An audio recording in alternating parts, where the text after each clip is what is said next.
Tell me a little bit about when you really realized that you had OCD. Couldn't you hear me? I just want to make sure because I'm having trouble hearing everybody else. We can hear you just fine. Can you hear me okay? Yes. Okay. Well, my OCD developed very suddenly and severely when I was about 28 years old.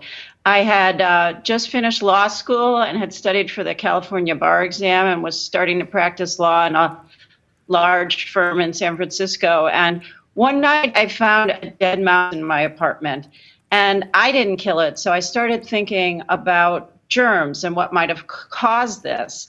And all of a sudden, I was concerned about all the germs that it might have tracked through my apartment. And before I knew what I was doing, I was cleaning almost every bit of my apartment with isopropyl alcohol and Lysol. And the thoughts about contamination and chains of contamination kept spreading. And before long, I could barely walk outside without thinking about germs flying at me from garbage trucks or people who walked past me. And I managed to get to work, but it would take me hours to get there because I kept backtracking to see what I might have stepped in that might have been, something that was contaminated. And I did work, but there was always this soundtrack going beneath. About what was clean and what wasn't, and what I had to discontaminate. And I would get home at night and go through this 8-hour decontamination ritual. Wow. Cleaning my body in the shower with alcohol, cleaning the floors, everything.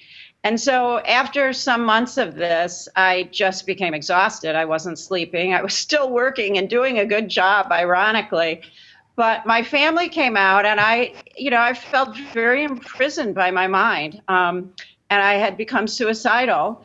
I had seen a psychotherapist, but I had to put a towel down in his office because I was so afraid of the contamination. And at that point in the mid-'80s, people really didn't know much about OCD. So my family brought me back to Chicago, and a very well-known pharmacologist promised to cure me in 3 weeks with medication. And I went into a hospital, into a locked ward in Chicago, and I did lots of pottery, and I took these drugs that made me gain 70 pounds. And I still couldn't sit down on a chair without putting a towel down first. Wow. And I stayed in that hospital for 20 months because they just didn't know what to do with me. Now, the SSRIs were experimental at that time, but nobody offered them to me. And then luckily, one day, my sister was at a party in Washington, D.C., and she heard about a program in Philadelphia for OCD. Using exposure and response prevention therapy. So I checked out of the hospital against my doctor's advice, and I flew to Philadelphia with help. And after 3 weeks of this exposure therapy, I was completely normal again. And this was after 3 years of complete disability, so unable Susan, to walk. Susan, I want to know, how did that feel? I mean, you were talking a little bit about the exhaustion, the suicidal thoughts. After this 3 weeks of therapy, how did that feel? How did that manifest physically, emotionally? Well, I got my sense of humor back because when I flew back to Chicago and my mom met me at the airport, I met her with a great big lick of the airport floor.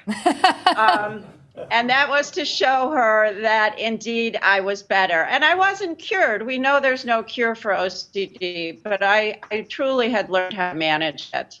Wow. It was a great relief. And I've never stopped appreciating all the things I can do now, 25 years later, to be able to walk down the street without worrying about the wind blowing germs on me.